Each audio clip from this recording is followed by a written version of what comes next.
Hello, everyone, and welcome to the second race of the Gordon round of the 2025 CFRL Cup Series playoffs. And yes, I do see the little icon on the YouTube page that says live on it, so we are live, thankfully. So tonight is the second race of the Gordon round of the CFRL Cup Series playoffs, and we are at Texas tonight, and it is our second and final doubleheader of the playoffs for this season.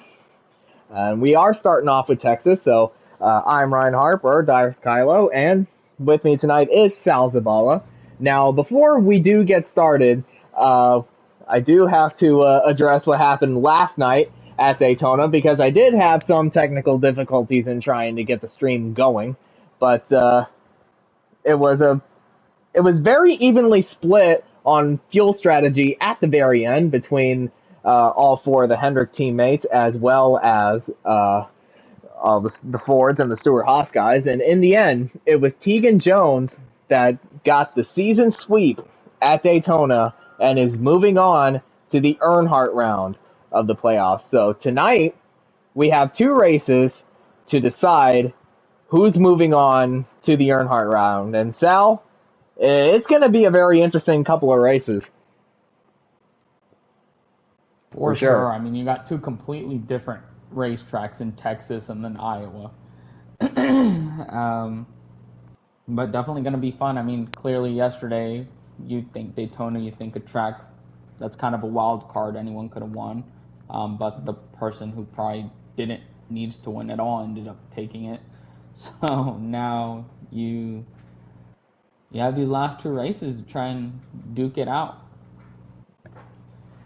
So let me go ahead and bring up the points, because I'm sure there's an interesting situation there. Let me see if I can find those season points.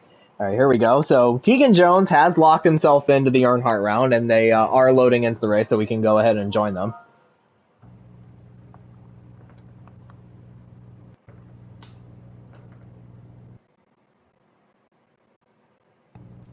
All right, so after Daytona, the bottom two in the Gordon round are Kevin Hall and Ryan Parsons, who are 4 and 9 points below the cut line, respectively.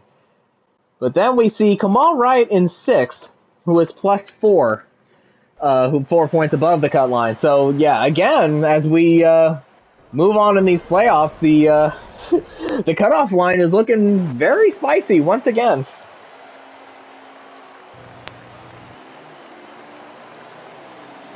Yeah, I think the way these tracks fall, it could definitely make it interesting, especially given the qualifying results here for both races. This first race here at Texas could kind of put Ryan Parsons at a bigger disadvantage as he is starting last. Yeah, very. He's got his work cut out for him, for sure, tonight. Now, like the first doubleheader earlier in the playoffs, qualifying was done last night for both races. So it is Jarrett Haw on the pole and Kamal Wright starting in second. And for Wright, he's in a pretty good spot to try to distance himself from that cut line. Yeah, definitely a good starting spot here for him. And who knows, he could go out here and just win his way and make the other two, and Kevin Hall and Ryan Parsons, have to win in order to advance. Yeah, and as they're coming off before, we're getting ready to get this second race of the Gordon round started. Green flag is out. Now let's go get them, boys, and yeehaw!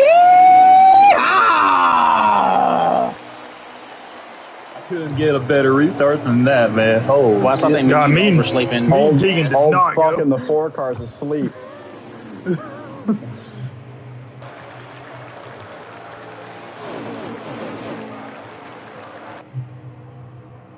Like I said, it's 3 on the inside to start. First, third, and fifth, or not a fifth.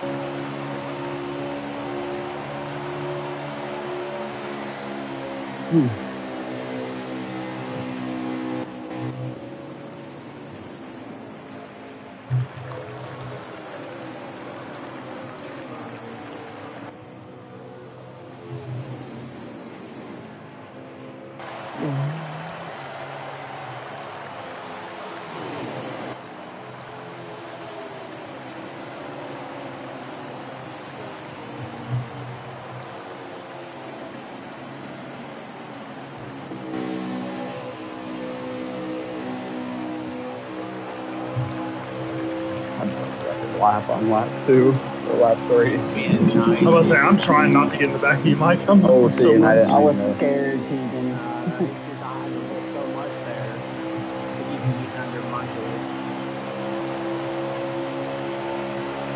I'm looking so much to fucking not kill a 48. I'm lifting so much not to kill the 88. That was close.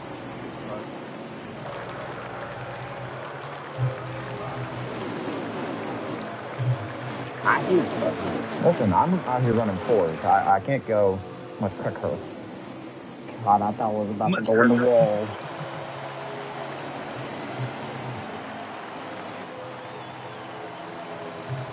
At this point, I'd rather fall back and get a gap.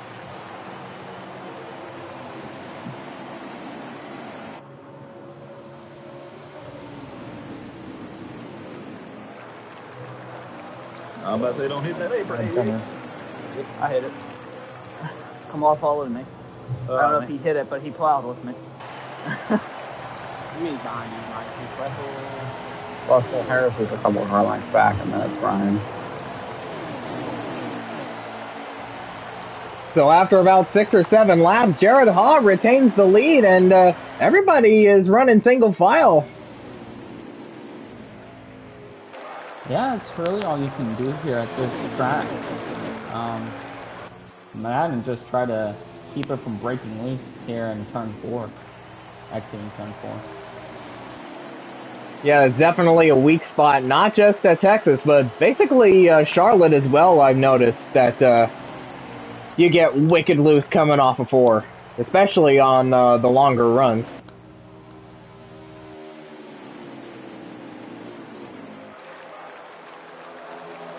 Haas still leading. Hendrick 1, 2, 3, 5, but here comes Whitman.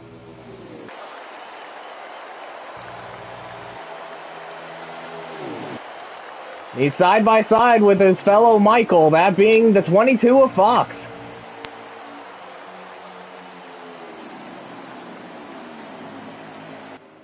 Not content with being 5th in that Hendrick car. Oh, they're getting a little... Over the top 4 spots. They're definitely getting squirrely there. And now Fox is stuck on the high side with nowhere to go.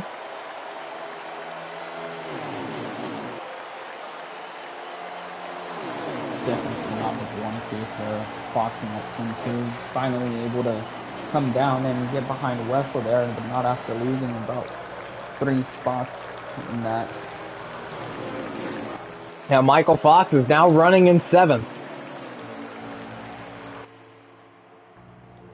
And all of the top 10 is running all together single file. Yeah, now we're starting to see some of those guys just get that wicked sideways off the 4. Hence why everybody is, you know, just bouncing around and shuffling around.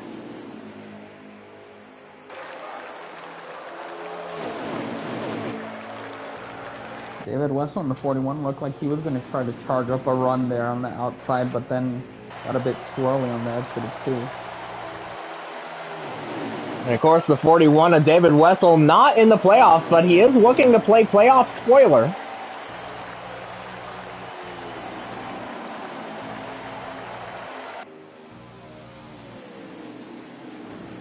And they are still just bobbing and weaving.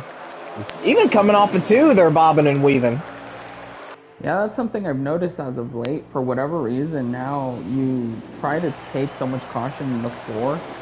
Sometimes turn 2, the exit of 2 will sneak up on you and cause you to get that looseness that you try to avoid. And we got one car in the wall in the short chute, or the quad oval section, and that is the 12 of Joshua Harris, who has already been eliminated from playoff contention.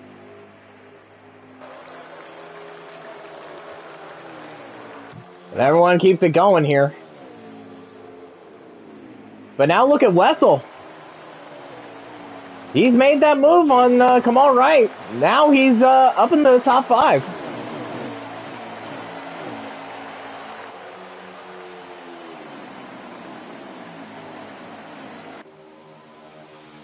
Oh, and Sal, did you happen to get the stage by chance? 41-42.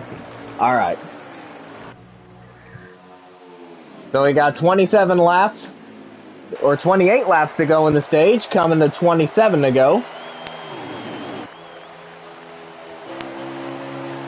Yeah, now we're really starting to see turn 4 affect these cars on the long run, as basically everyone from 8th on back has really separated themselves. We got Tegan Jones running in 8th.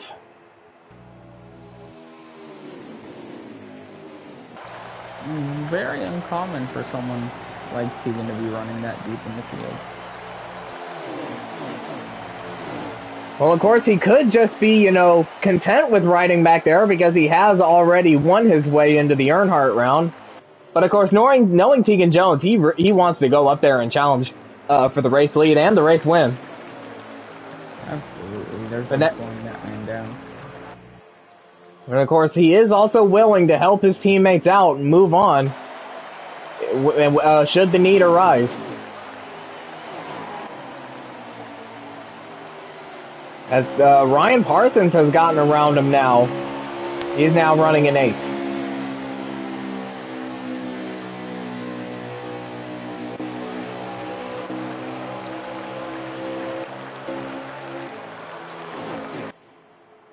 And meanwhile, it is all Hendrick taking up the first 4 spots. The 88 of Jared Haas still leading from the pole. But of course, right behind him is Kevin Hall. You know, he wants to win his way in. Of course, he is I believe he's 4 points below the cut line. So he's looking to get some pretty big points tonight.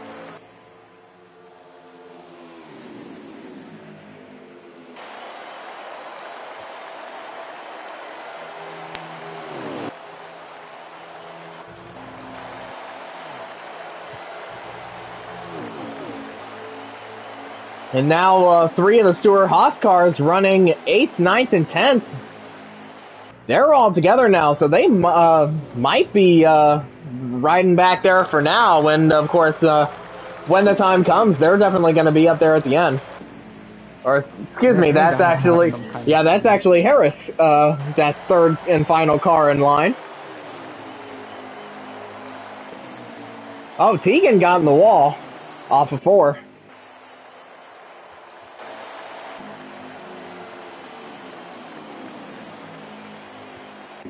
And it's certainly going to cost them a bit of momentum there. But, of course, it is still very early. 1 car way down low, and that is the 24 of Bradley Domer Jr. He just lost it coming off of turn 2. And I'm not sure what happened to Kevin Hall up there, but he ends up slipping 3 spots. About to be 4 as he's still stuck on that outside along with David Wessel in the 41. Yeah, something definitely happened to... Well, we know what happened to Bradley, but I think something similar happened to Kevin Hall, but he might have gotten a little too high and smacked the wall. And that actually might have caused Bradley to get loose down there.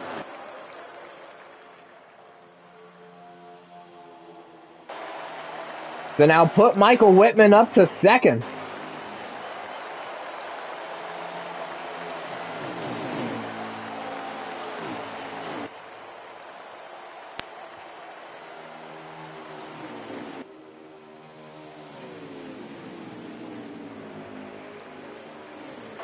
And now Hall drops back in line.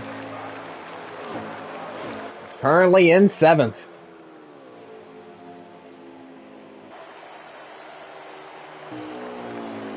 Oh, and he's pitting. And he's the only one on pit road, so I'm not sure if this is the start of a cycle of green flag pit stops or if this is an unscheduled stop for the 48, but either way, he's on pit road.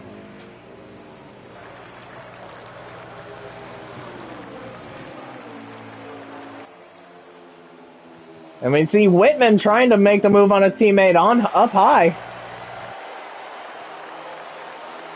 And now he just slots back in. Oh, Whitman in the grass trying to get around his teammate as we see another car come on the pit road. 2 more cars on the pit road, the 00 and the 14. I think some of these guys just can't handle the looseness anymore. I mean, I can't blame him. You're basically out of control. As you see Michael Fox get loose there out of 2.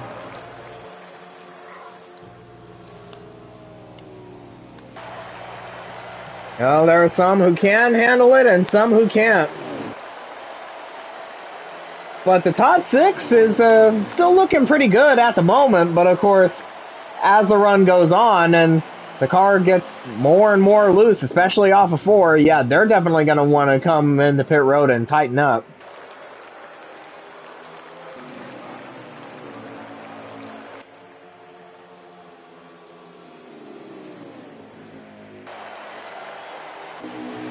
So now Hall trying to put another lap down on his teammate. That is Kevin Hall in the 48.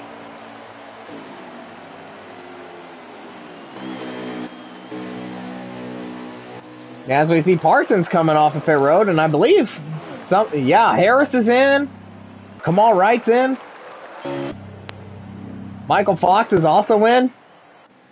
Of course, we saw him get loose off of turn 2 there, so yeah, I know he was definitely wanting to come in. Oh, and Hall got loose. Now he's way down in the grass as Michael Whitman takes the lead. You hate to see it, especially in the middle of a pit cycle when you're already planning to think, okay, we're pitting from this spot. This is what we gotta maintain. So turn 4 has struck Jarrett Haw, so now he's definitely wanting to come in and tighten his car up. And yep, there he goes.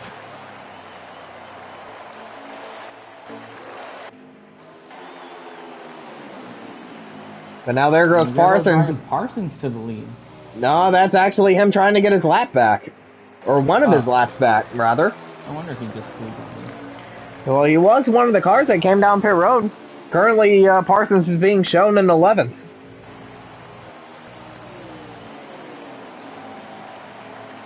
And there goes the 24 in the pit. Yeah, Bradley's in now, so it is just the 9 and the 41 still on track. I'm sure they definitely set their cars up to be as tight as it can be, without sacrificing speed, of course. But I'm sure they're thinking about it, coming down the pit road and tighten it up just a little bit more. Well, Wessel certainly thought that, so now he's on pit road.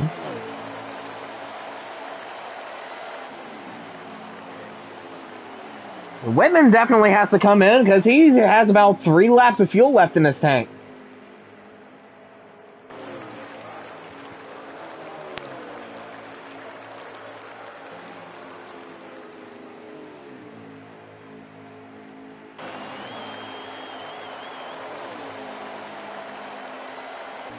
Yeah, he's still out there.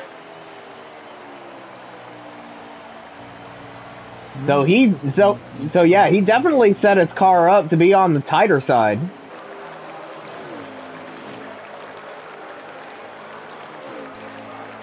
So it looks like he is gonna make a whole fuel run here.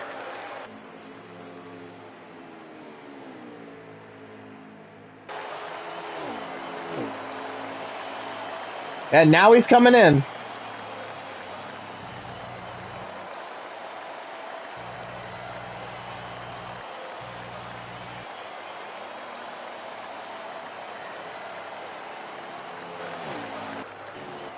Now we shall see who cycles back out into the lead.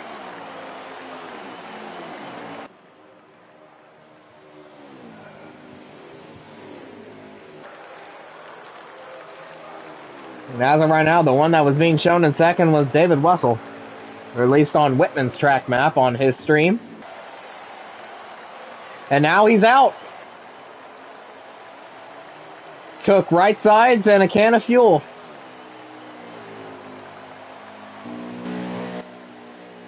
And he still has the lead.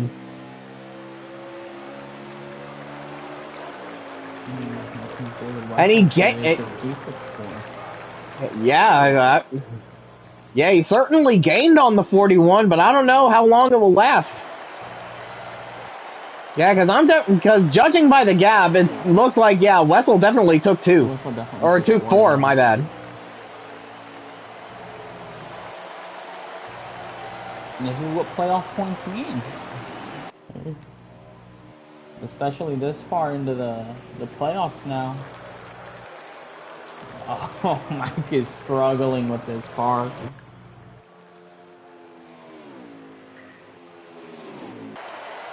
And he still has 8 laps to go in the stage when he comes back to the line. And now I believe that's Joshua Harrison second.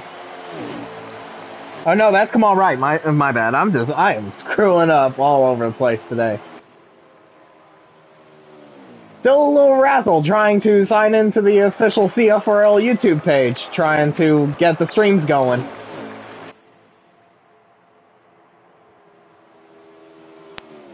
So yeah, put Kamal Wright up to second. Oh yeah, Mike's definitely starting to show signs of getting sideways off of 4 now. Now think about what this could mean for Kamal if he's able to run Michael down here and take this stage win away. Someone who only came up 4 points on the cutoff. And even that, Michael Fox in second.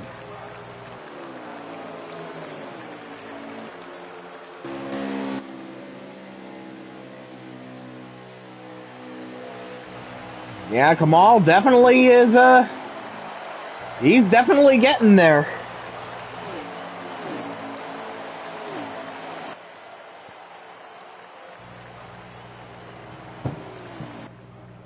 Yeah, but now if you're Fox and you're running behind the 10, do you stay behind him and help him get that stage win, or will you make the move for the stage win yourself?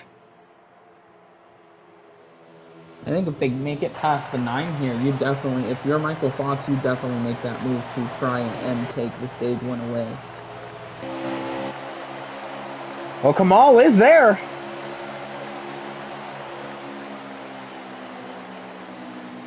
And there's now 5 laps to go in the stage. Oh yeah, Kamal is definitely there now. And now he's on the inside of Whitman. Oh, he got on the apron. Yeah, he got on the apron. That's going to cost him a little bit of speed. Is he able to stay down there? He is. Yes, he is. 4 to go in the stage. Whitman led that lap that time. Oh, contact between the 10 and the 9. And that's going to force Whitman up. And now Kamal Wright has taken the lead.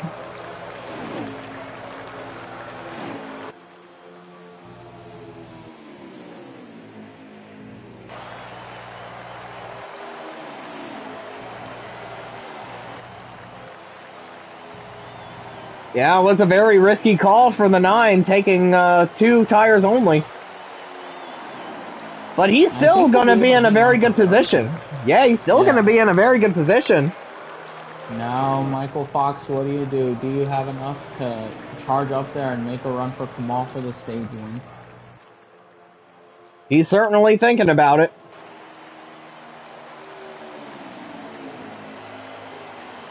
Well, he's got 2 laps to figure it out. The pits are closed with 2 to go in the stage, by the way.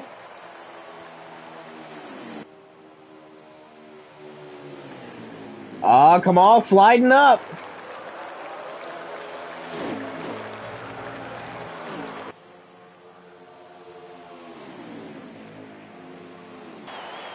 He's trying to protect that bottom as much as he can.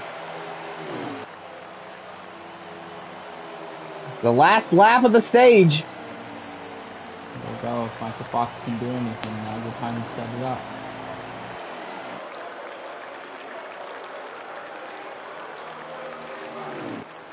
Will we see the bumper? And there he goes. He's making the move down low, but Kamal cuts him off. That was a perfect block by Kamal there. And the perfect block will get him the stage win. Kamal Wright takes it.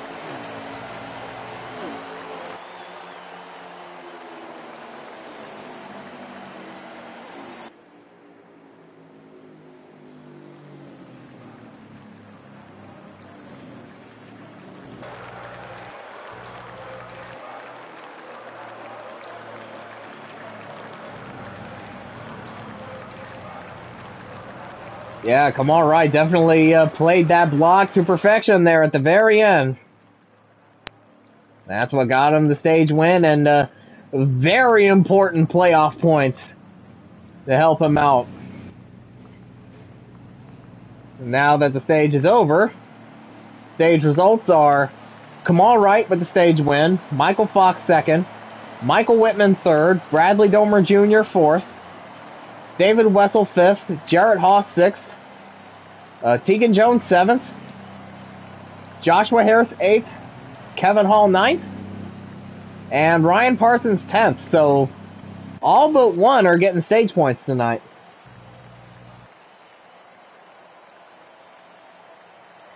And now let's see who has the first stall. And it looks like it will be Matt Connors, but considering that he's getting his lap back, by default, Bradley Domer Jr. has the first stall, at least on this set of pit stops.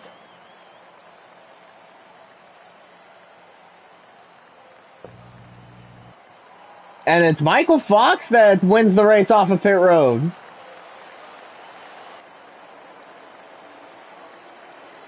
Tell you what, I'm pretty sure this puts Kevin Hall and Ryan Parsons essentially in a must-win.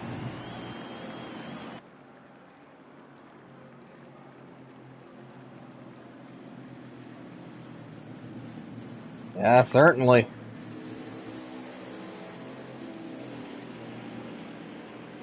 Yeah, it puts Kamal up 12, obviously also not counting wherever they finish. Up 12 on the cutoff on Kevin Hall, up 18 on Ryan Parsons. So yeah, both of those guys, if they stay where they are, they're gonna have some work to do immediately after tonight at Iowa.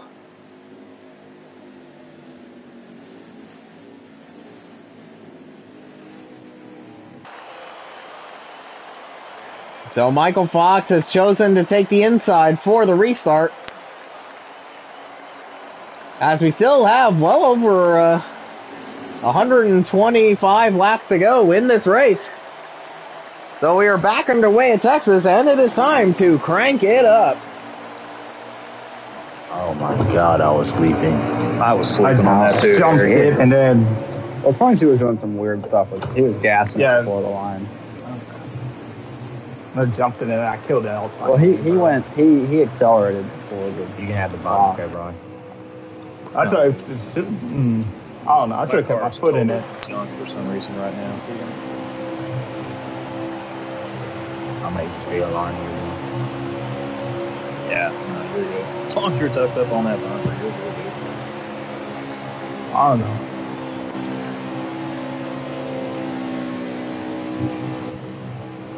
I don't like getting the start back. I'm hoping I made the adjustment that'll fix that being loose in the draft bullshit.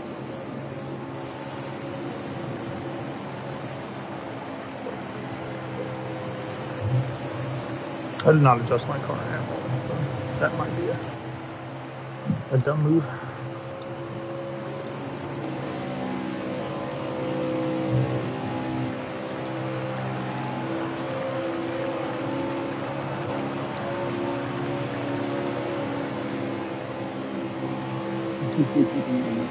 I got Tegan. right behind fucking Kamal and it went straight. Almost killed Tegan there. I had to back up. Mikey, you seem a little loose out of 4. Just back line. You sound like smaller. Oh my God! It turned way too good. I might shoot up. It's fine. I didn't want to kill Tegan because I got close in 3. Now, there's a lot of checking up there right now. Still got my draft there at 12. Yeah.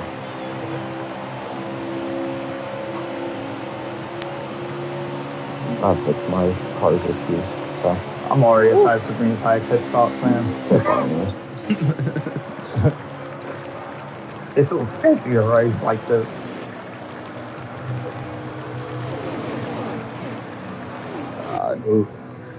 I adjusted for where I was in the draft,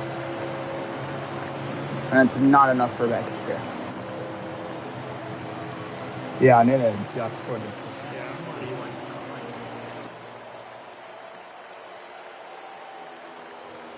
So like we saw at the start of the race, everybody running single file, but this time Michael Fox is the one leading the train. We'll see what these guys learned there in that first stage now. Well, I know for one thing's for sure, once green flag pit stop start, basically everyone currently in that single file line will definitely spread out.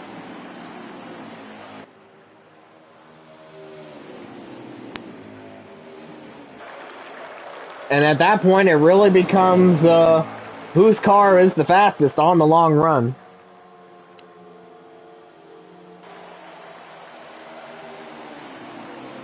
Yeah, but so far, Michael Fox is hanging tough. Of course, he is a former winner here.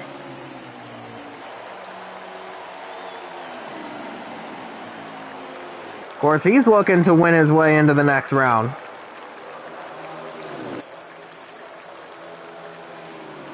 And yeah, currently Michael Fox is 10 points above the cut line, so like barring any major collapses or missed races, he's definitely going to be moving on. But of course, he wants to guarantee that with a win tonight. No better way to guarantee it. Yeah, absolutely.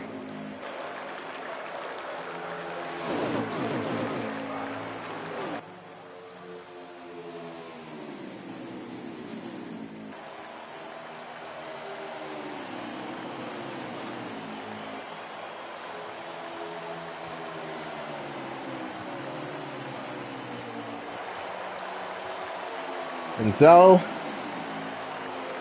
the top five is Fox, Whitman, Ha, Wessel, and Domer Jr., but look who's running in sixth. And that is the four of Tegan Jones. Of course, he was hanging toward the back in the first stint, but now he's starting to work his way back up there.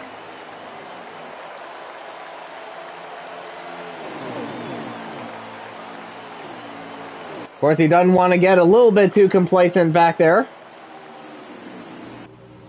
Yeah, I mean, he's got to have some kind of plan. There's no way that man doesn't. He's always thinking 2 steps ahead in the field. Oh, we saw the 48 get into the wall off of 2, and that's what led to everybody scrambling.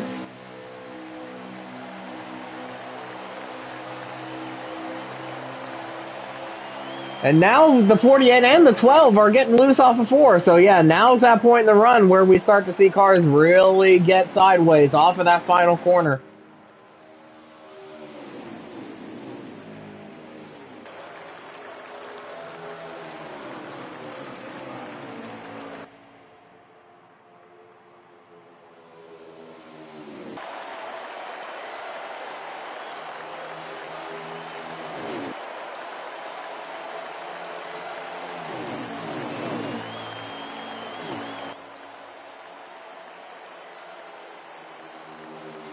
Yeah, everybody's starting to get a little slice and dicey, but not, of course, not quite yet.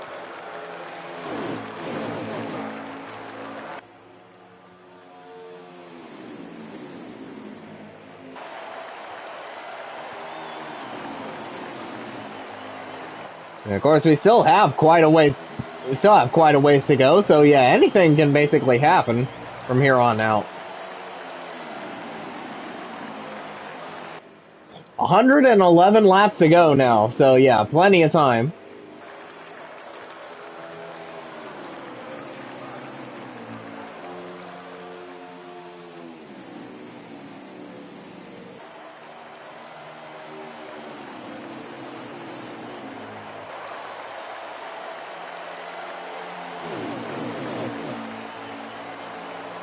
Of course, we have three of the 100 cars running second, third, and fourth. They're kind of like the meat in a Ford sandwich, with Fox leading and Wessel in fifth.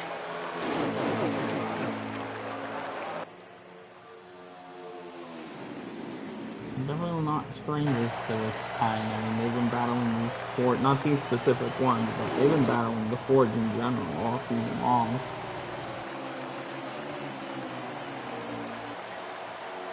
Looks like we're starting to see Michael Whitman think about making a move for the lead. So could Fox's car be getting looser as this run goes on?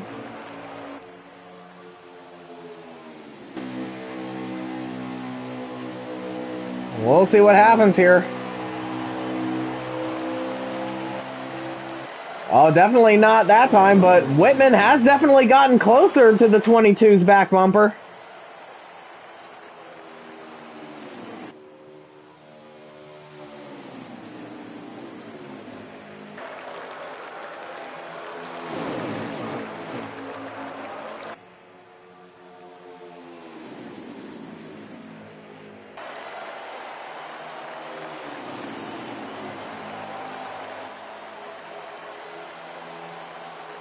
Yeah, the Fox definitely kept it straight off before that time, but again, Whitman is there. And he's thinking about making a move, but he doesn't know when to do it.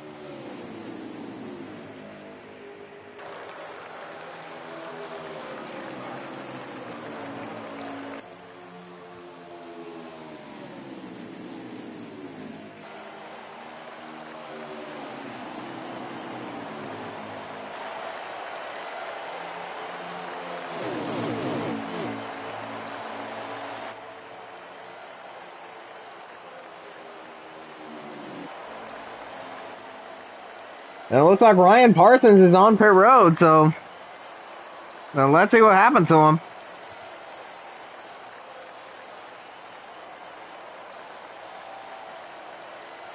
Wait, did he lag out? Well, we'll see. Oh no. Yeah, he's on. Yeah, he came down pit road like normal. Yeah, man, his car just, and the little dot just blipped over to his stall, so yeah, he is definitely out. Well, now he's definitely in a must-win. Oh, absolutely. Definitely in a must-win for the 14.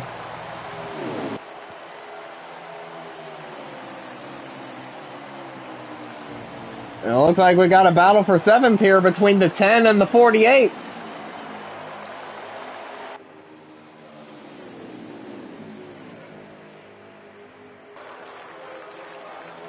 Does it look like Wright got loose off of 4 and was able to get some momentum on the 48, but I don't know if 48 was in front of him or the 88 gets wicked loose off of 4.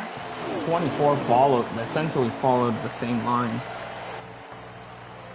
And that's just going to allow the 22 and the 9 to pull away. Unless Bradley can get back in line. Oh, contact between the two of the teammates. And they are still side by side. And now Hogg goes through to 3rd.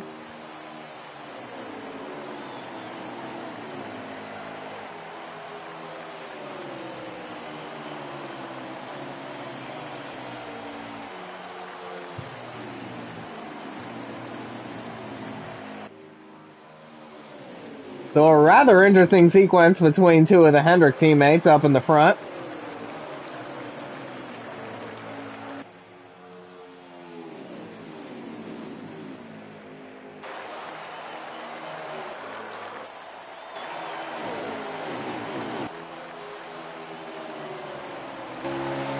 And they are certainly going to catch back up to the 22 and the 9, especially now that they got their line reformed.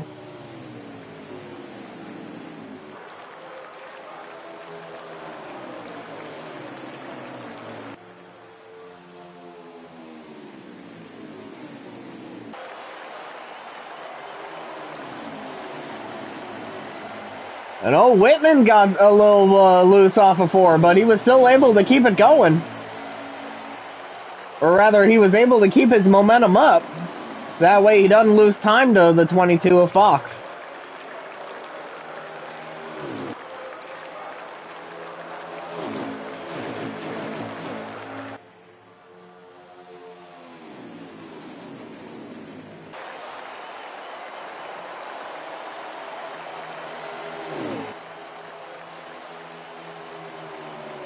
On Whitman's right there. Once again. The 22 trying to protect that bottom. That's certainly the preferred way around.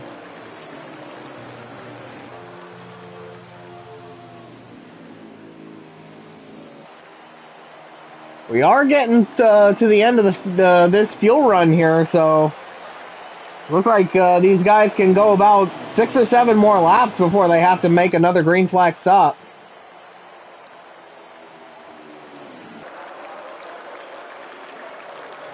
We're now at 100 laps to go.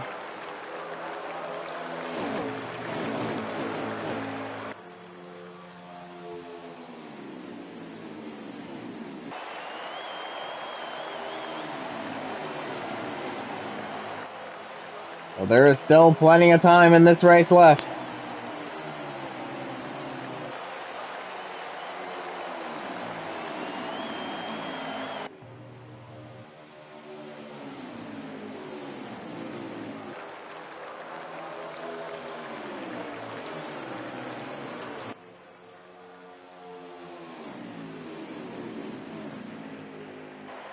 Yeah, so with the 22 and the 9 leading this field, after that little interaction between the 2 Hendrick cars that caused them to lose touch with the 2 leaders, and them getting back in line, they haven't really caught back up to the top 2 as quickly as we thought they would. Yeah, I thought they, especially since the line had gotten somewhat organized, and here... Yep, pit stops have started. Big wreck in the back. Or is that and it's the 40... No? Oh yeah, definitely a big wreck. Caution is out. The 41 and the 10 involved in it. And I believe the 12 got a piece of it as well. And 22 and 88 should be in a good spot here to take over first and second, as they were already in pit road before that caution got called. Yeah, and that was the race back to the line.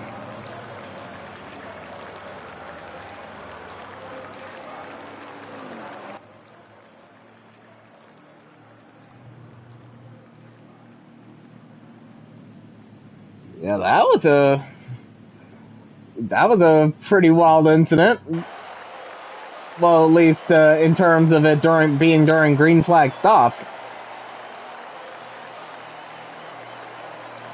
The pit road is open.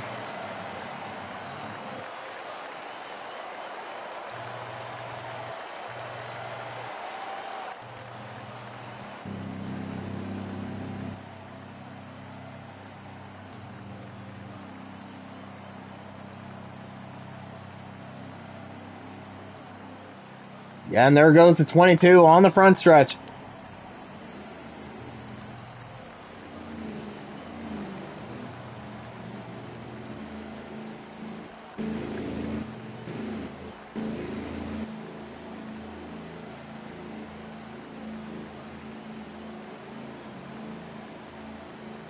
And it looks like the 9 will win the race off. But he will obviously be third in line.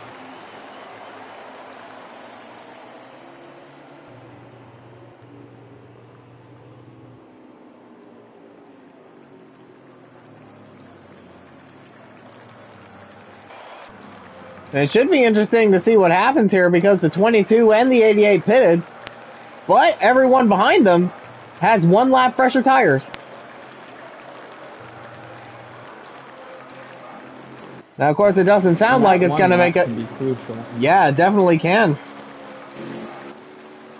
Yeah, it doesn't sound like it's it doesn't make a whole lot of difference, but yeah, 1 lap can be very crucial.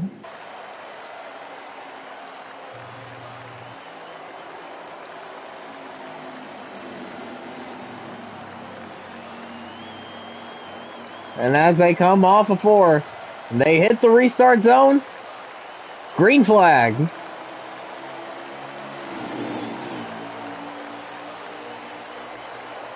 Fox got a great jump on the restart. The 88 slots in behind him.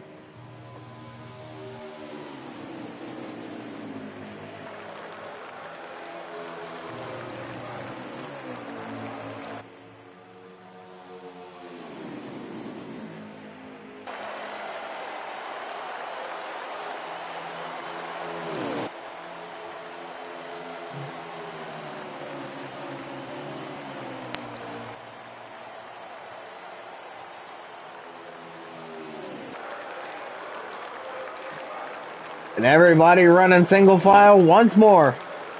Oh, the 48 kissed the wall off of 2 there. He still is able to hang with his teammate, so no harm, no foul there.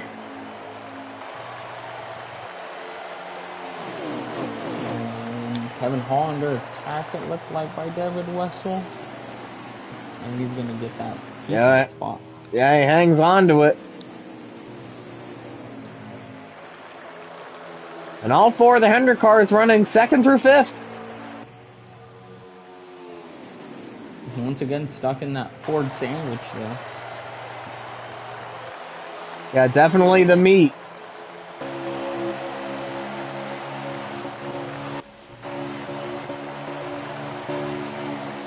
And now Wessel making the move up high on the 48 of Hall. But Hall still keeps it.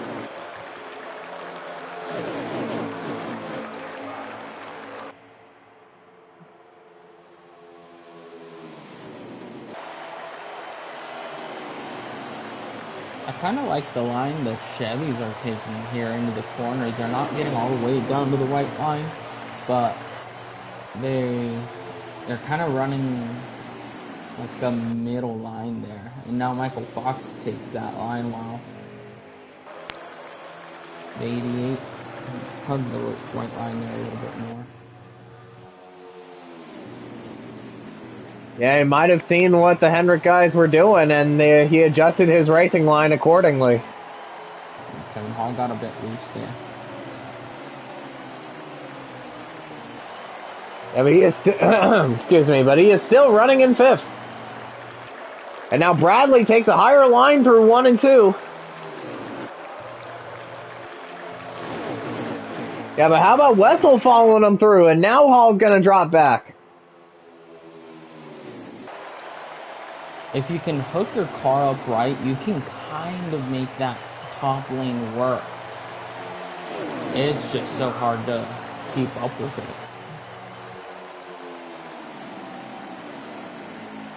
Oh, Fox got the apron a bit, causing a checkup.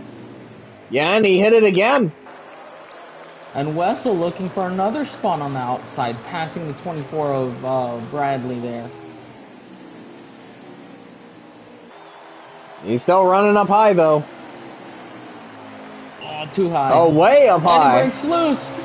And Tegan Jones in the grass.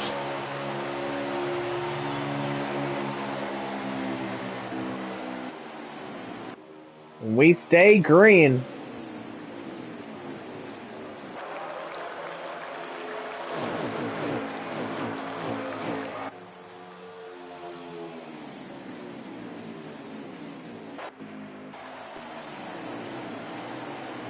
Yeah, making your car work on the high side is certainly hard to do here in Texas, especially since, you know, ever since the 2017 repave and reconfiguration in real life, turn 1 and 2 is definitely a lot lower in terms of banking values compared to 3 and 4.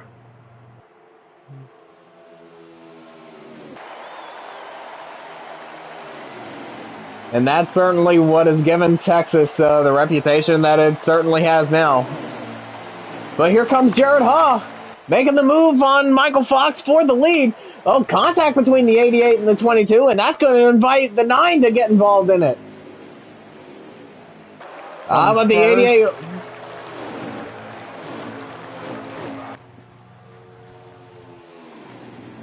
Oh, from first to about 5th, still trying to battle to see if he can even hang on there. That's how that lap went for Michael Fox. 6th. Yeah, he's dropping down to 6th.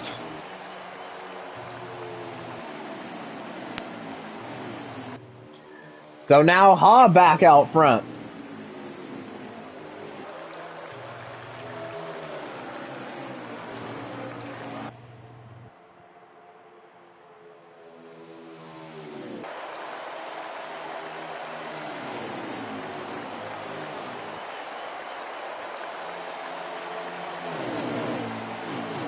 Yeah, but now Whitman, he's trying to take the lead back.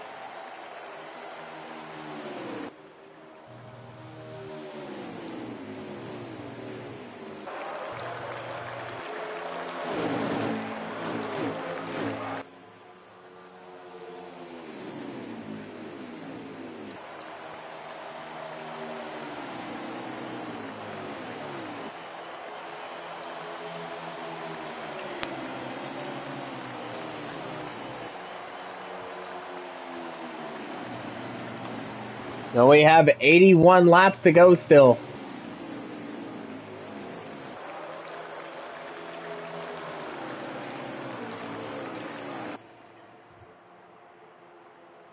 So now Hendrick running two. So Hendrick running 1, 2, 3, 5 right now.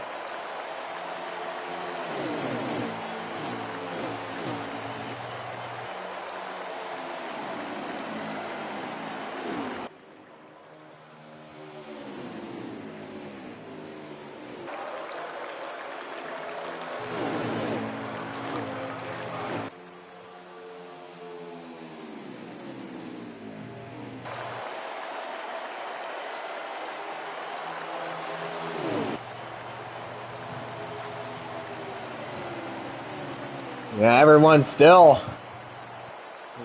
running in that single file line. Currently the 41 of David Wessel. Yeah, he can definitely see the top 6 in front of him, but he just does not have the speed or the draft to get back up there. Yeah, he's gonna need help from caution here to kind of bunch everyone out. Because everyone from 7th on back is basically running all by themselves.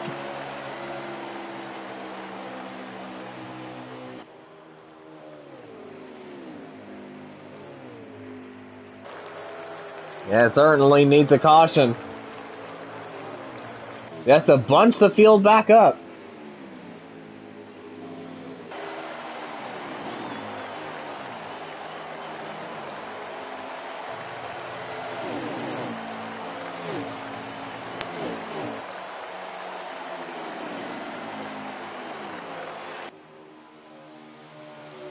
So meanwhile, in the top 6, it is still Ha out front.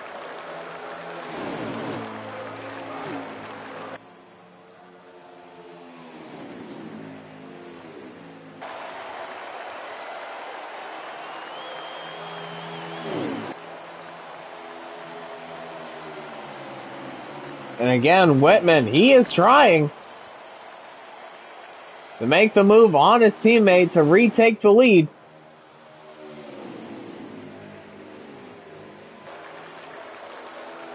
And we see the 10 get a little sideways off too.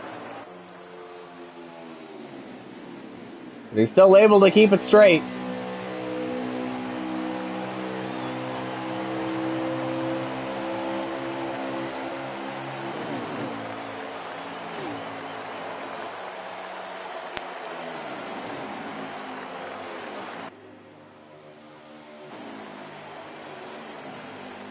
So even though everyone is pretty much running all by themselves, there are still a couple of cars in the back that are relatively close together, and that is Tegan Jones and Joshua Harris, currently running 8th and 9th. Yeah, kind of just trying to run off the laps, I imagine.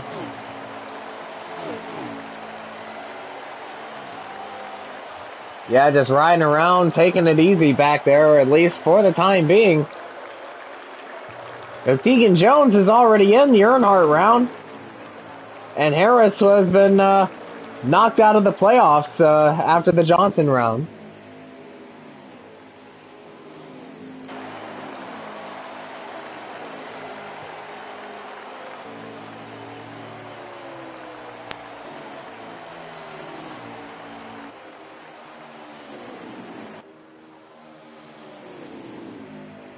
So we still have the top 6 all running nose to tail.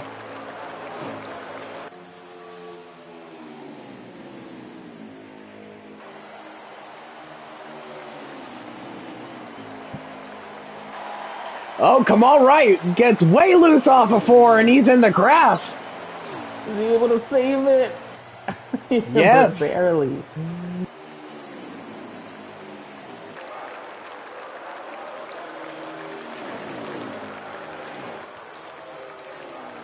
And that might help David Wessel a little bit, try to get some of that draft, but I think he may still be a little bit too far behind.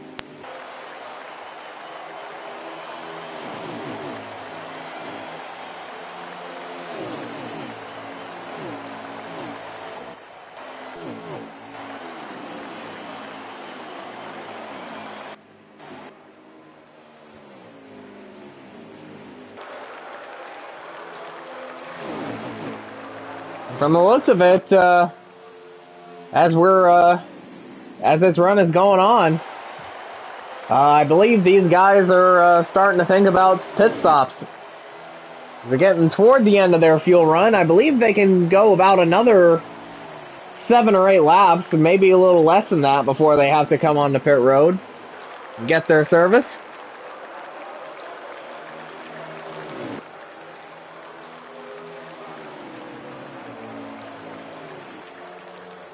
So what was 6 is now 5.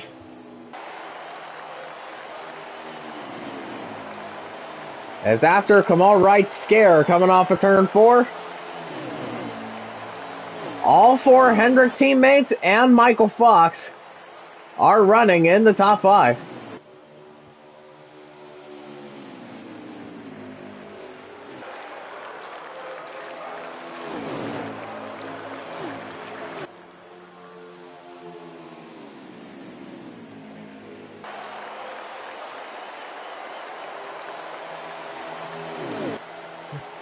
Yep, and I just saw the number of laps go down on the car status screen on Whitman's stream. 6 more laps. So, of course, coming down the back straightaway, it'll be 5 more laps.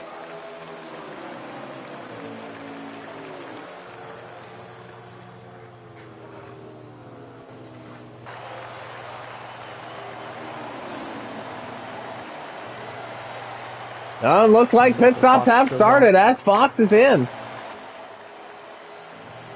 And remember, green flag pit stops is what caused caution a little bit earlier. It's all about getting the timing right. I trust that these 4 teammates will play nice though.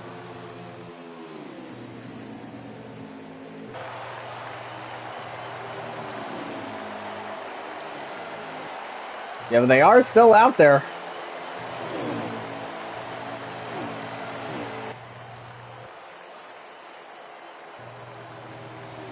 And I wonder if they do have a system in place if they're all running together and pit stops are coming up.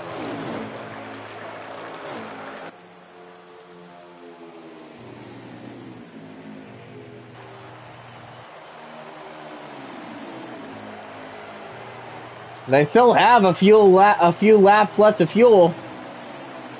I did think maybe they were going to pit there because I saw Bradley in 24 kind of create a gap between him and Mike, so I wouldn't be surprised to see them maybe this lap, if not next.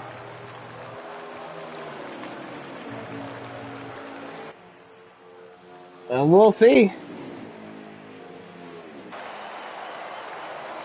But Bradley taking the higher line, and the 88's going in. There you go. So Jarrett Hoff hitting from the lead. I would expect these other 3 maybe this lap.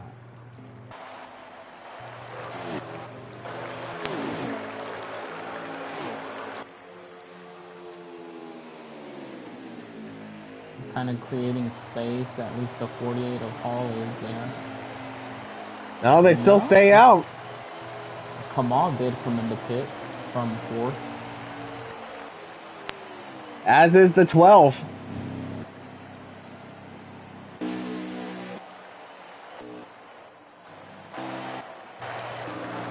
So at this point, they have to come in this lap. Yeah, here we go. They are kind of giving each other a lot of room. Bradley ran a little bit of a higher line. Hall a little bit higher than that. And all 3 of them are in. Oh, Hall bends it in the inside wall there.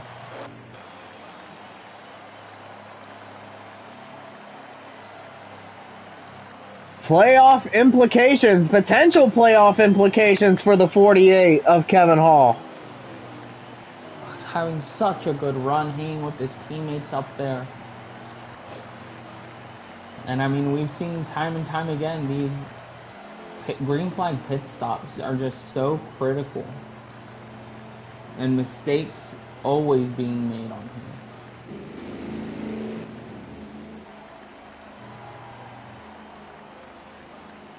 So yeah, I definitely know how he feels. right now. Just bending it going into pit road, especially after you're having a great run and with a championship on the line. And now he's out.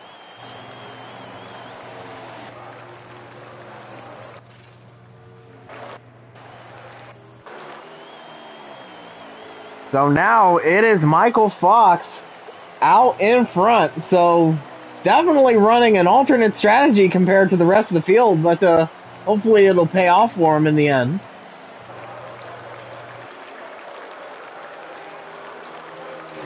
And I believe that's how he won his last race here.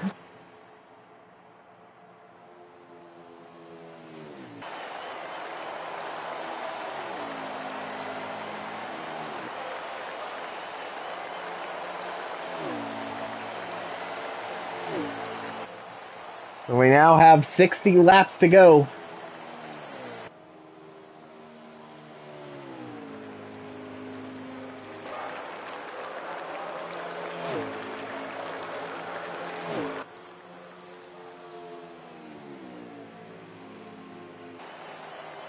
So we're not quite at the 75% mark yet, but we are getting close to it.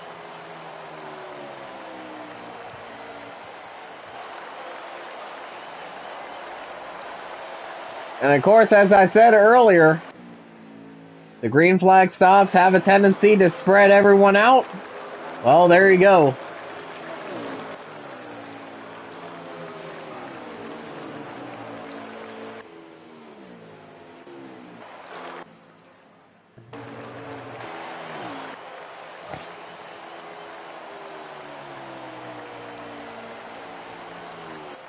And so your top three, Fox, Haw, and Whitman.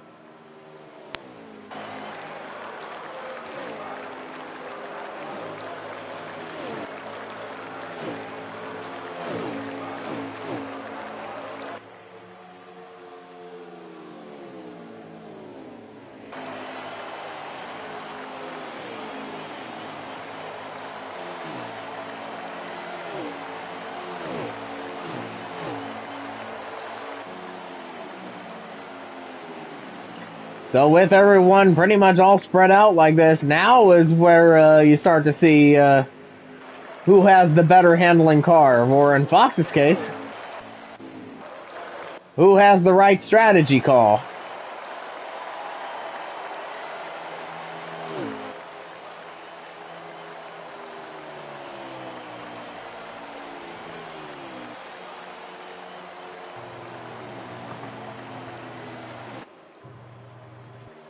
So with 56 laps to go,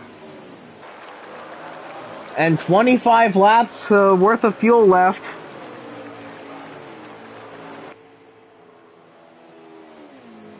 and a fuel window of 29, 28 laps. Wait, a fuel window of 31 laps, sorry, so... Yeah, so 55 laps to go. 24 laps left of fuel currently. And 31 laps of a fuel run. I think these guys still have to make, I believe, 1 or 2 more stops before this thing's all said and done.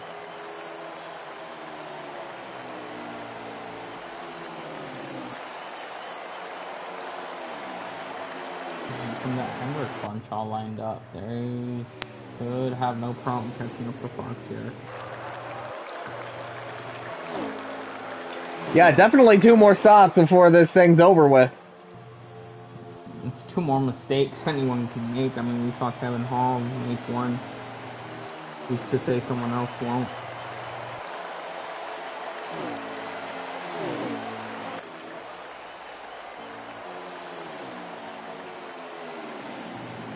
Yeah, the Hendrick guys have all hooked up now, so...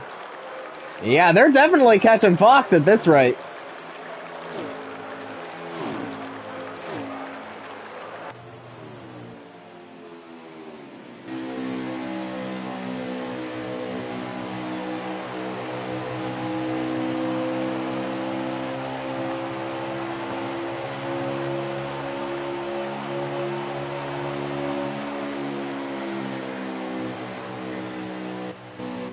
Yeah, they are definitely catching Fox, but again, it's not as quick as we thought they would catch him.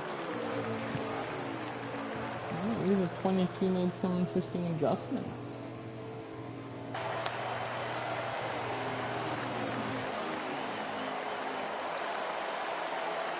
I mean, they are still catching him, though.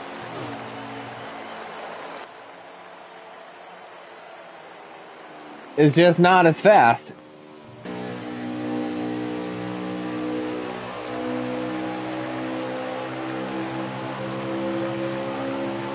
But of course, it could also just be the lines that everyone's running, you know.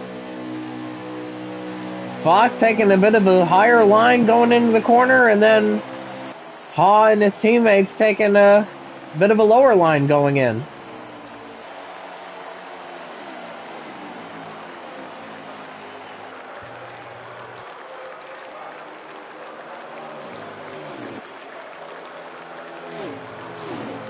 Of course, they are definitely catching them.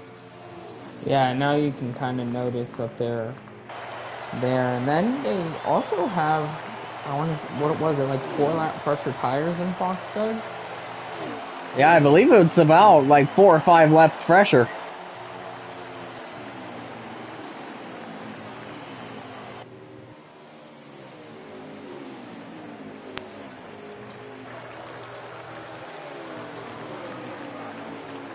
Hey, someone else who's kind of making up some ground by themselves, and it's Kamal in that 10 car. He's been able to kind of run this little Hendrick group down. Yeah, he certainly is. Yeah, he's certainly catching up.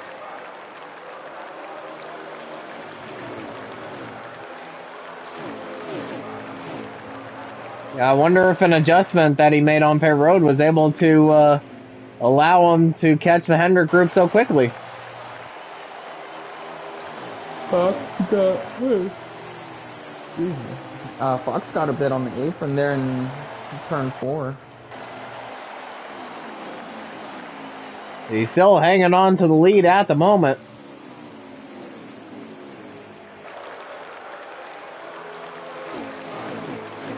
Yeah, but they should definitely be in Fox's draft now. Oh, most definitely.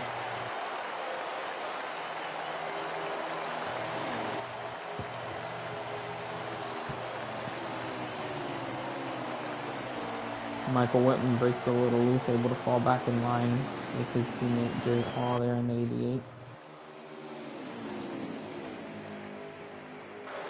Oh yeah, they're definitely there now. If they didn't have it before, they definitely have it now.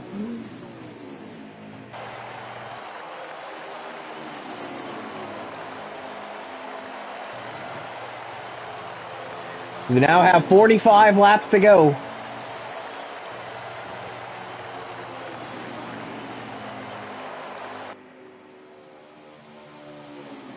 Ooh, the 9 and the 24 back there look like they washed up a bit.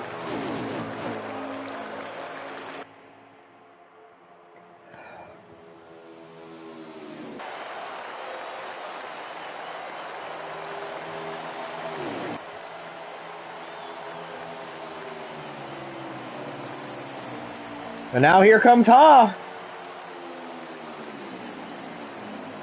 He got his nose in there.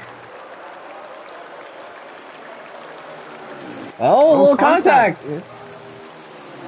And Ha got pretty sideways there off of 2. And kind of now, looked like they both just kind of met in the middle there.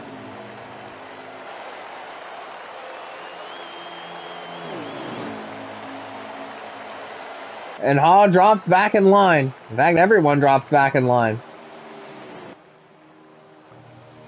I tell you what, that really helped Kamal there, just close up that slight gap between him and Bradley, and I'm sure he has their draft, and he's a part of this group now too. What a run by him, able to run them down by himself.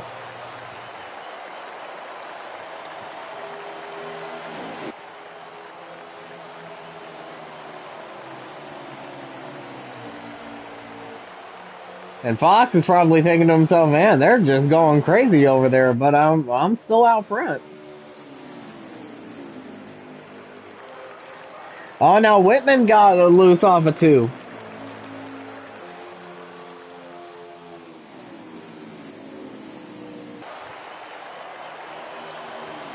And there is definitely a gap between him and the 88. It'll certainly close back up.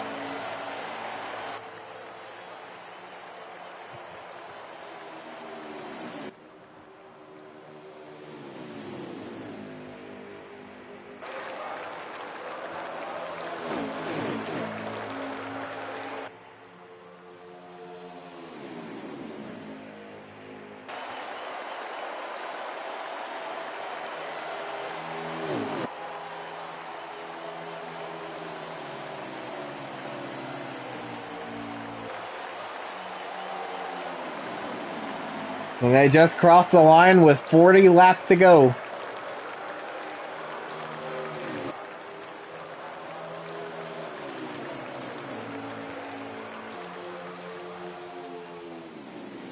And we are definitely 3/4 of the way through this one. And now Fox is in. Fox.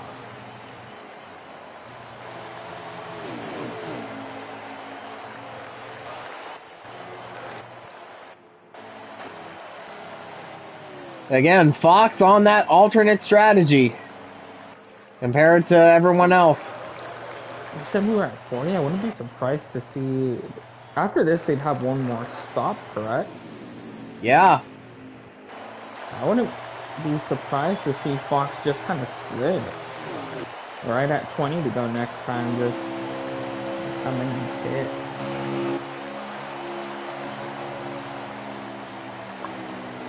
But either way, that puts Jared Haw back out front.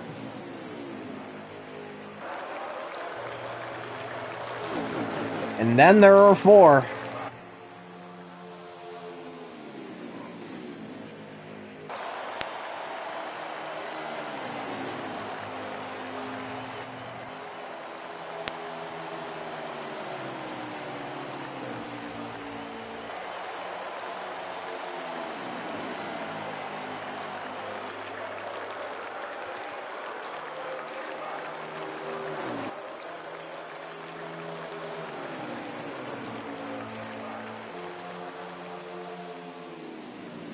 And these guys can run about 5 or 6 laps before they have to come back down to pit road.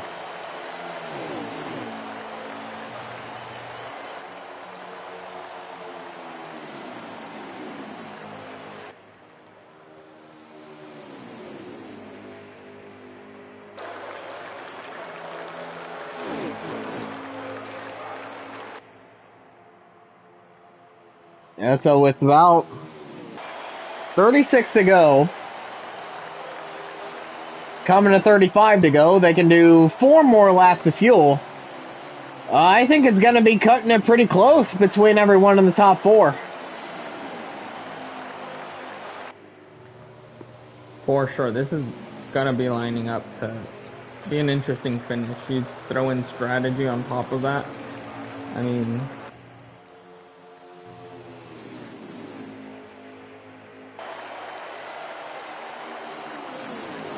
And now Hawes in.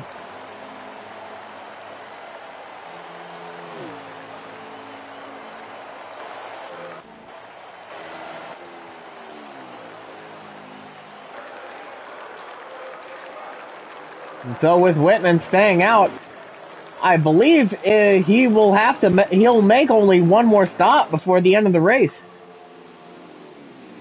So I don't know what will happen between the 22 and the 88.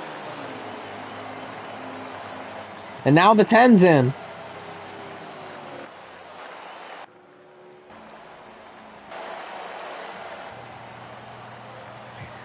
The 41's in, the 12, the 00.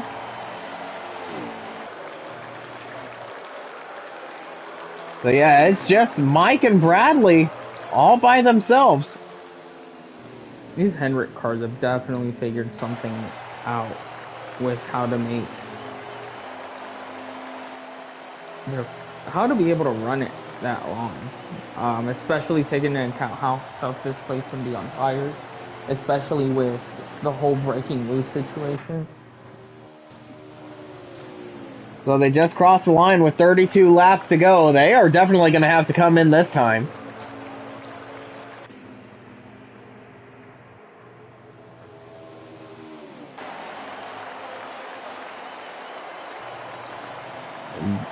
And here they come.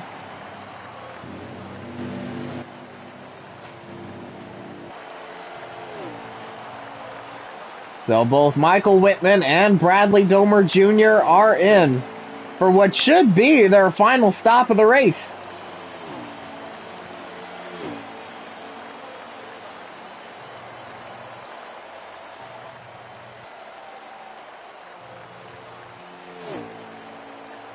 Yeah, and we'll see what happens with these two. Yeah, definitely taking 4 tires and fuel.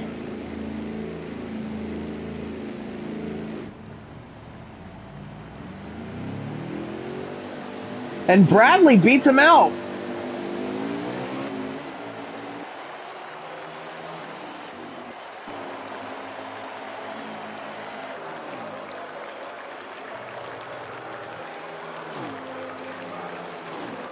Hall gets around him. Wright gets around him. And I believe that means Michael Fox will retake the race lead.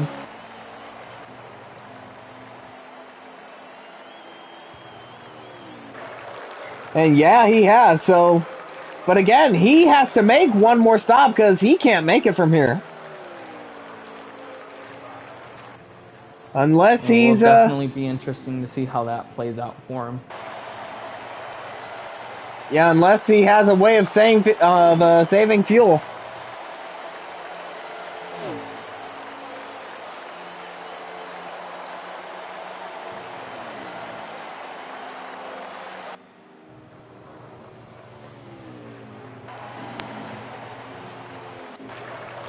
Of course, also, if you're Jared Haw or Kamal Wright, you do have to find a way to save, I believe, 1 or 2 laps worth of fuel in order to make it to the end. But of course, Bradley and Mike, yeah, you can push hard. You can make it to the end from here.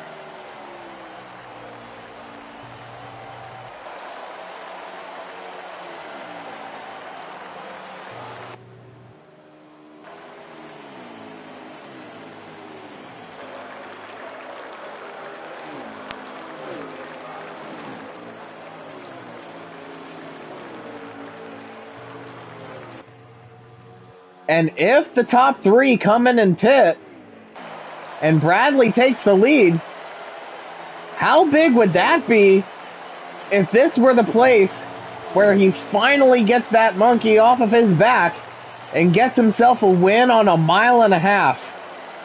That'd be huge for Bradley, honestly, because that, I feel like for someone like him with his talent, once you're able to finally get that first one, I think they're just going to start rolling.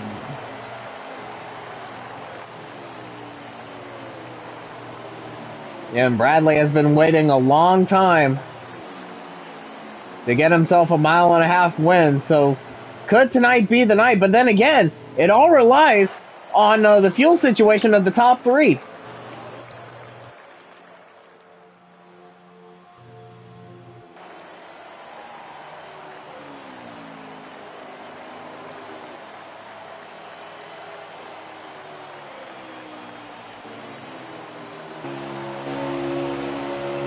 And the 9 and the 24 are catching up to the 10, as well as the 88. But of course, they do have the fresher tires, and they're able to make it to the end on fuel.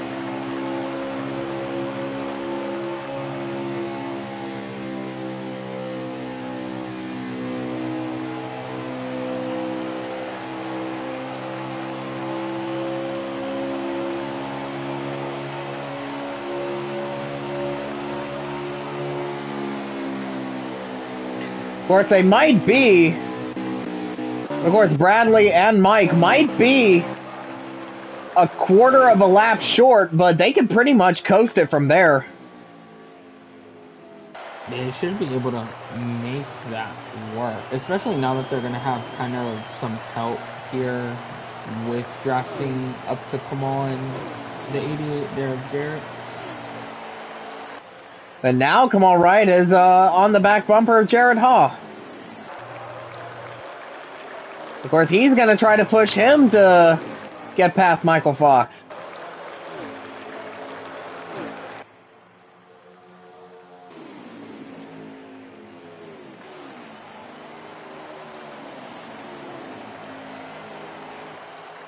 So we got two pairs of two, all trying to chase down the double two.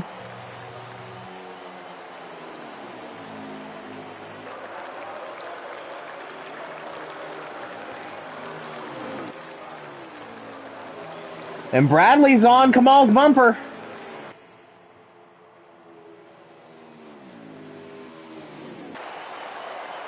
And Kamal does take the higher line. Oh, he got a little sideways off of 4. But they all keep it going.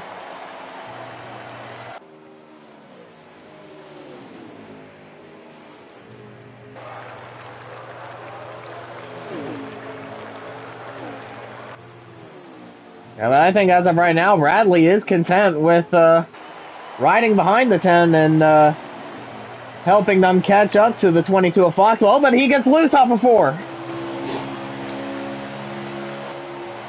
Gonna lose a bit of momentum.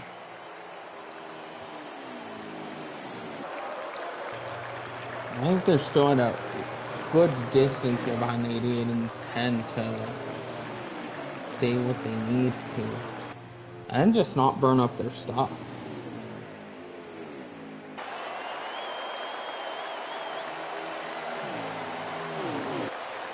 And Fox taking a very low line off of turn 4 that time. He was just hoping not to spin the thing out as we now have 19 laps to go.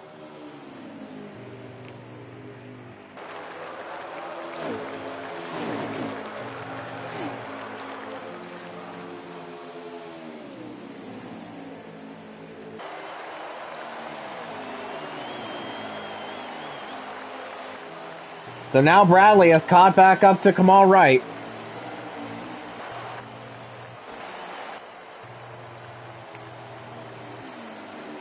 And all 4 of them again trying to chase Fox down.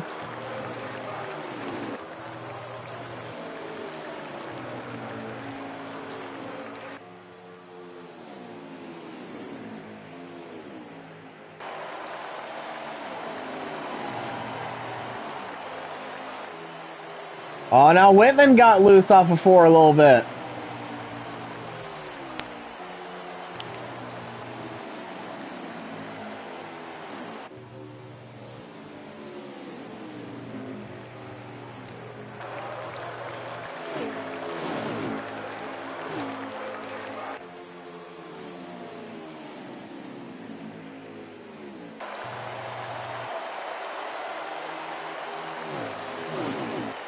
There we go, all 4 cars lined up, and they're starting to make some reasonable ground here on Michael Fox.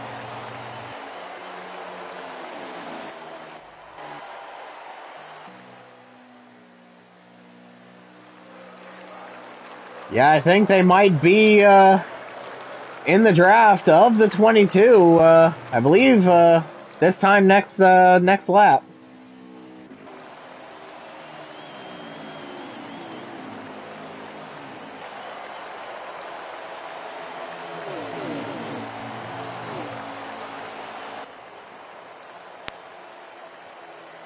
As we now have 15 to go. And it looks like Haw is there.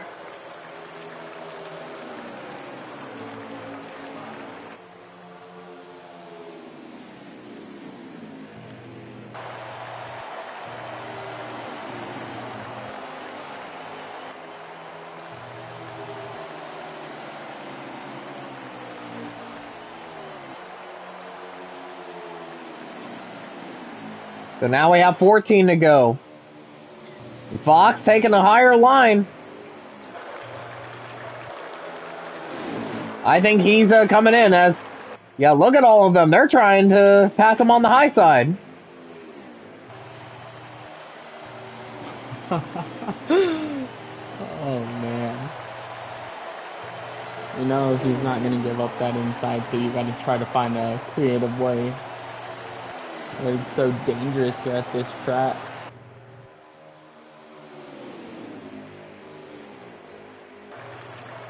Oh, come on, get sideways. Here comes Haw up high.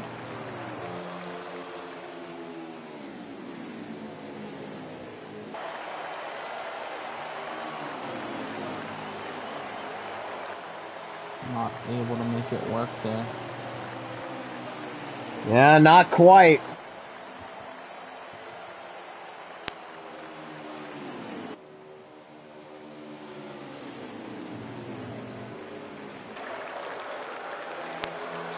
I think Haw might get the run here. Now he's going to try the inside.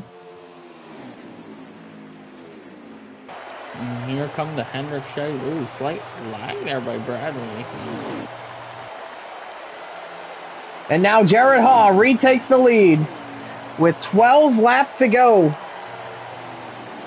Come on, able to close up the door and have him battle for the fourth spot now. And that's going to allow the Hendrick trio to pull away.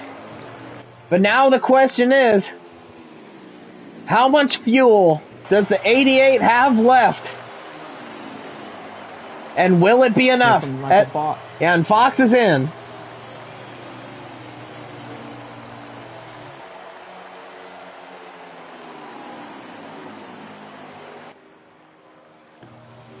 So we have 10 laps to go.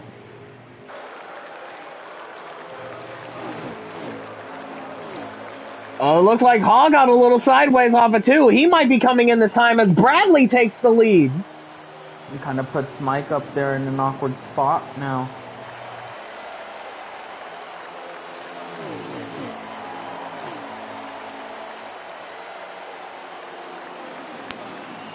Now we have 9 to go.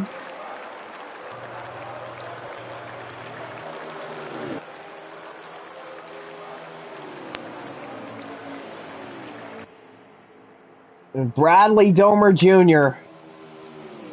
trying to hang on.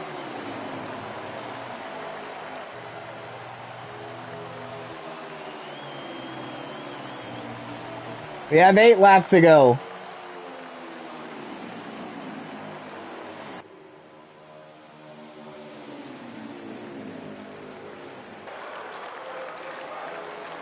Oh, looks like Whitman might have gotten up and hit the wall there a little bit off of 2. But he's still able to keep his momentum and keep himself behind his teammate. 7 to go.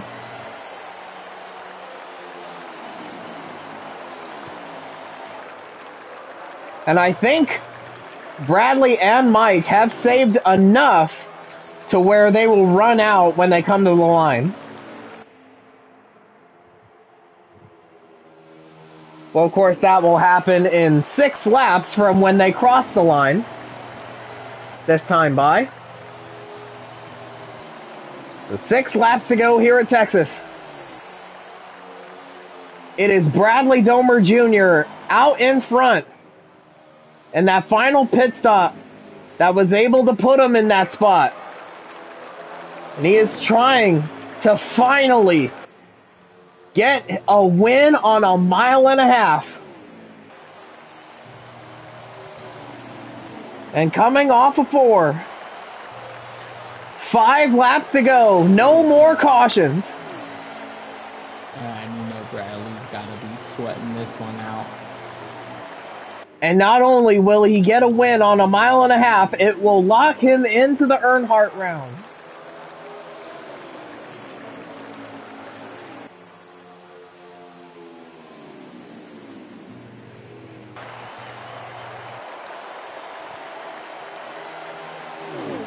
And now Jared Haw on pit road.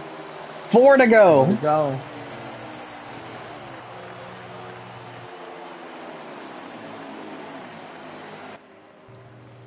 Mike is not going to back down without a fight. I mean, he said it multiple times. He's always here to win. Knowing how much this will mean to Bradley, what would he do to take the win? Gives him a bit of a shove there in the 3. Yeah, and Whitman, he's definitely going to try to go for this win. 3 to go.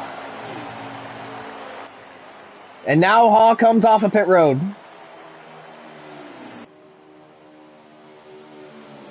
Yeah, I bet you Bradley is sweating bullets right now. It was a big moment for him. Gonna run his race. Oh, he's gonna run a little high. Closes the door. And now on Whitman blocking him. 2 laps to go. I'll tell you Bradley what, almost lost it there. I like that distance that it kind of created between himself and the 9. If the 9 can't get anything up, Bradley might be good. Bradley got loose. And just like that, Michael's right back in it.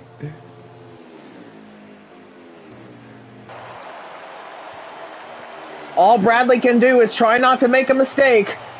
In 1.5 miles from now, white flag is out, final lap of Texas.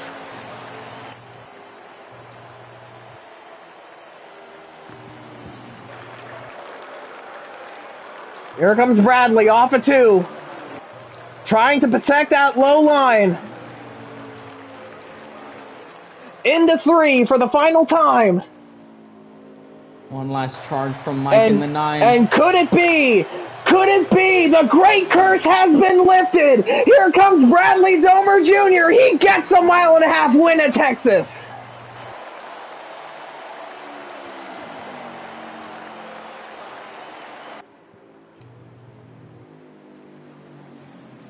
Go. Good job, Bradley. He Fucking wait is over. Good job, Bradley. Thank fucking. No, how did I get you? How did I get you? What? How did I get you? What? ZX, bro, there's no way. That was You close. had me, dude. Oh, that was close. I thought I had him too. I thought I beat you. Oh, shit. Oh well. Hey, you still got at least 12 points ahead of me, not including if you got the fastest laps or whoever did. I don't think I got it. I don't think I got the fast lap, but man, the car is pretty quick. I was sliding too much coming out of the pit road on them old tires. I'm hot. I'm sweaty. And we got another fucking race to go. Yeah, Yeah, Joshua Harris certainly said it there. And it is Michael Whitman with the fastest lap. So how about that?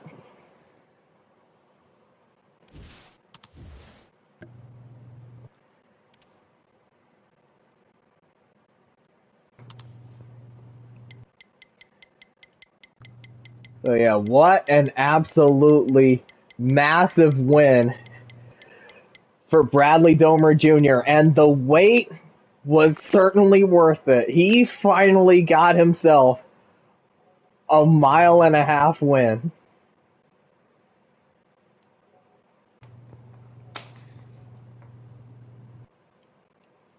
That was fully deserved. I mean,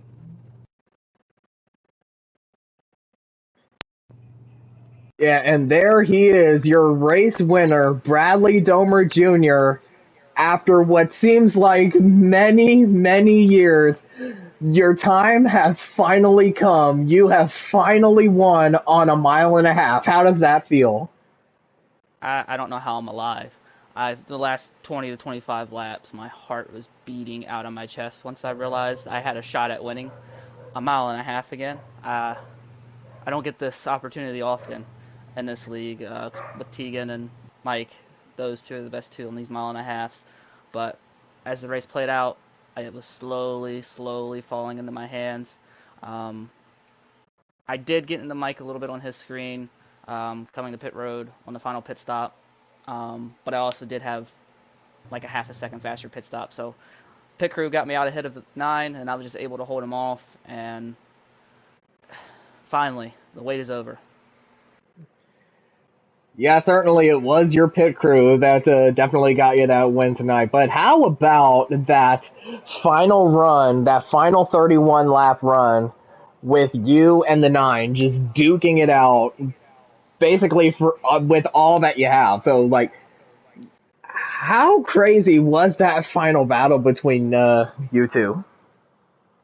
It was pretty chill to start out with, but once we got clear of the 88 and 10 and 22, I knew it was on from there. I started struggling with the last like 2 or 3 laps, and 1 and 2, which was allowing Mike to get runs, and I was hoping he wouldn't get a good enough run and be able to get underneath me going into 3 and 4. But coming to, I think, 1 to go, I got really tight in the center of 1 and 2, which made him run to the back of me and ruined his run. That was probably his best shot. But I was just able to hold him off from there and take the corners easy and came home. So not only did you get a 1.5 mile win after all this time, but it moves you on to the Earnhardt round. So how monumentous was this win tonight in pretty much, every single regard that you can think of, especially in the context of the playoffs? I mean, it's nice to be able to go into Iowa and not have to worry about it. But had I not won Texas, I feel like I was in a pretty good spot to advance anyways. But I would take the 2 playoff points I think the wins give you. I can't remember if it's 2 or 3. I'm pretty sure it's 2. I'll take that into the next round. So that'll help me out a little bit there because it would have been, it's still going to be a little bit tight. But those 2 playoff points might matter. And so, of course, we do have Iowa coming up in a little bit here. So now that you don't have to worry about Iowa, are you going to attack the track differently, or are you still going to fight like hell to get yourself another win? I know it hasn't been, the last few years, it hasn't been my kingdom, but Iowa is my kingdom. I'm going there to win. I ain't going to do something stupid, depending the leader. But I am going there to win. I'm going there to try to get more playoff points for the next round. But I'm ready to go win. So, Sal, you have anything for him? Obviously, 1.5 miles, something you've been waiting for a long while now. What kind of momentum does this give you, especially it coming middle of the playoffs, where you're gonna have to perform and win at some of these places to continue advancing into these next rounds? What kind of momentum does that give you moving forward here? I don't know. Ever since that win at Gateway, I've had a lot of momentum. Even running the midweek races on Wednesday, and winning those, it's momentum. And then last night didn't go my way. I was a little frustrated with how everything went out, but plate racing. But today, I didn't going into this race. I didn't think I'd have a shot. I still didn't even think I had a shot. And then once I realized that Mike and I were going to be able to make it on fuel, and the 22, 88, and 10 were not going to make it on fuel, that's when it really started to set in, like, man, I have a shot here as long as I don't mess this up. But I'm going to try to carry this momentum into Iowa, hopefully win Iowa, and continue to carry this momentum throughout the playoffs. I've had a really good playoff so far. Would love to win the championship. Yeah, we'd certainly love to see you win that championship. But yeah, congrats on your huge win tonight at Texas, and we'll see you at Iowa in a little bit. Alrighty.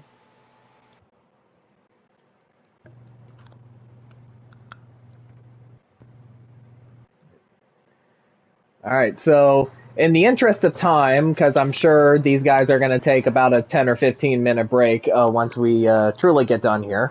So I think we're going to go ahead and do one more before we get Iowa going, and that is the 9 of Michael Whitman, because it would be interesting to see his side of the battle between him and Bradley there at the end.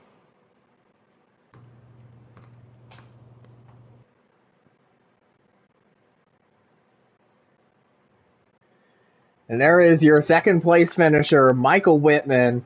What an absolutely wild battle between you and Bradley there at the end, but you came up just one spot short.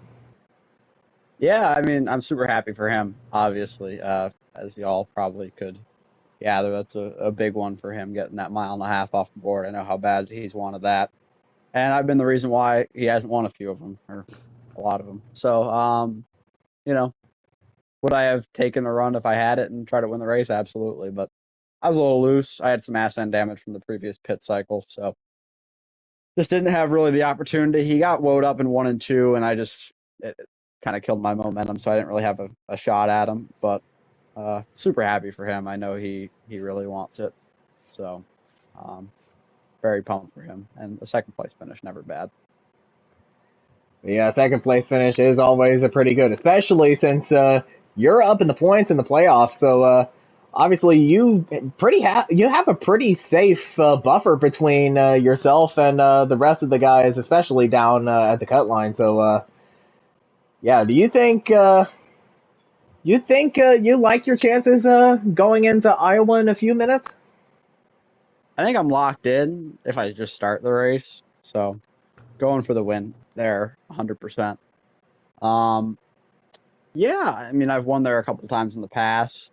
Um, I don't know if I feel as confident this year as I have previously, or I kind of dominated the one in the early this season. It's obviously a good track for me, but we'll see. Kind of starting in the shitter back there, so we'll see how quickly I can get through the field. I had my worst qualifying weekend ever. I'm starting in the back all 3 races, so all the work I did to have my average start boosted this year really took a dive this Gordon round.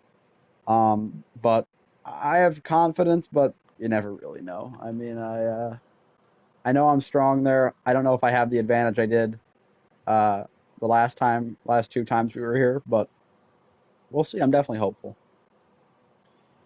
Yeah, certainly. But Sal, you have anything for him? Not just, I mean, what do you kind of go into Iowa? Obviously, you aren't worrying about points here.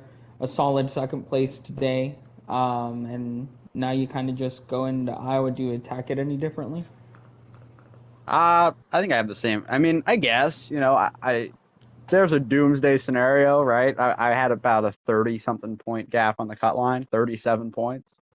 This is a doomsday scenario where I lag out and get no stage points, and somebody really cooks like Ryan or Kevron and puts me in a spot where it's plausible for me to be eliminated. But that was very, very unlikely to happen. I think there's a 0.0001% chance of that happening at Texas. So, yeah, now that I'm once I start, that I'm fully locked in. I think it'll just be really honestly me going for broke, doing everything I can to try to win the race because I think the cut line's pretty like set where it's at. There'd have to be something crazy that happens. I think it's going to be, Tegan and Bradley obviously have advanced with their wins. I think I'm in on points. I think JB, Mindkiller, and Kamal will be fine. Ryan probably is not going to race. So Kevron, I think, is going to be about, I don't know, 13, 14 points out, somewhere in that range. I don't know exactly. But I think for him, he basically has to win. This is not his best track. I hate to say it, so that's not a very likely outcome. So really for me, it's just trying to win the race. Yeah, and win, you'll definitely try to. But yeah, congrats on your second place finish tonight at Texas, and we'll see you at Iowa in a few minutes. Thanks, guys. Appreciate it. All right, so yeah, I think we'll definitely call it here for now because I wonder if there's going to be the start time for Iowa in a little bit. Well, they haven't really said anything yet, but Either way, we are going to take a little bit of a break. But Sal, final thoughts on the race, because I know that ending was certainly one for the CFRL history books. Yeah, I mean, you had a little bit of everything. You had some chaos there at one point, and then you get all these varying strategies, and then at the end you get that little feel-good story with Bradley finally breaking through, getting that 1.5 mile win that's been haunting him for years now. And I mean, I really think this could be a turning point for him in this little playoff run he has going on. Only one way to find out, and that is to get going and finish the Gordon round at Iowa. But yeah, a very wild finish here tonight in Texas. A very big win for Bradley for sure. But yeah, we'll take a break for a few minutes, and we will be back for the final race of the Gordon round at Iowa. And yeah, we'll see you in a bit.